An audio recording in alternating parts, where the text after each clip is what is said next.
Students, now let us talk about a mathematical model for global logistics.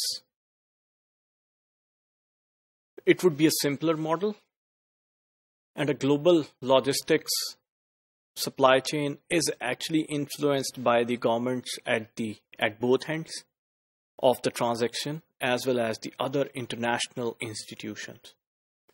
So if we want to form a mathematical model for global logistics, it would not be an easy job.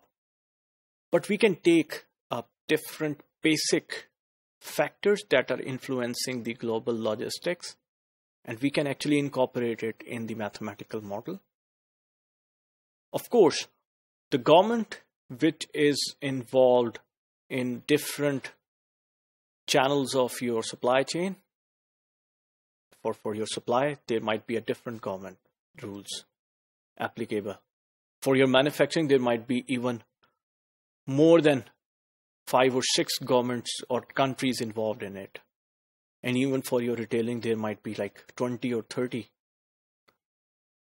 countries involved in retailing as well. So we need to look at all those government rules or the impact of those factors as well.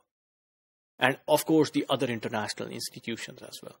So it's not easy to formulate a mathematical model, but let us formulate a very simple model for the global logistics. And yes, of course, there are other international institutions such as World Trade Organization, WTO. The requirements of WTO should be met. International Monetary Fund, IMF, and the World Bank that facilitates and governs global logistics. Incoterms are very important. International contracting terms. We talked about it before at the start of our sessions. So, bill of lading would be LC would be very important in a global logistics. If we talk about the operationalization or the documents which are being involved in a global logistics.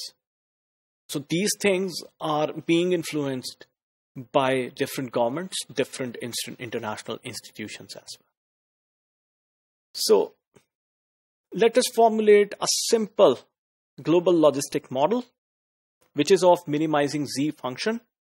And global logistic cost would actually be equal to the cost of transportation plus warehousing plus inventory plus in-transit inventory plus your custom duty plus taxes plus insurance cost plus cost of other financial transactions. This would be the function which we want to minimize. We want to minimize a global logistic cost which comprises of all of these costs. Subject to some capacity constraints. I'm not writing any mathematics for it, just telling you that we need to meet the demand requirements. We need to meet the lead time and product quality requirements, and other trade or government agreements should be involved in it as well. So, students, you have seen that in this mathematical model, we have just included the high-level details. We didn't include the micro-level details. Thank you.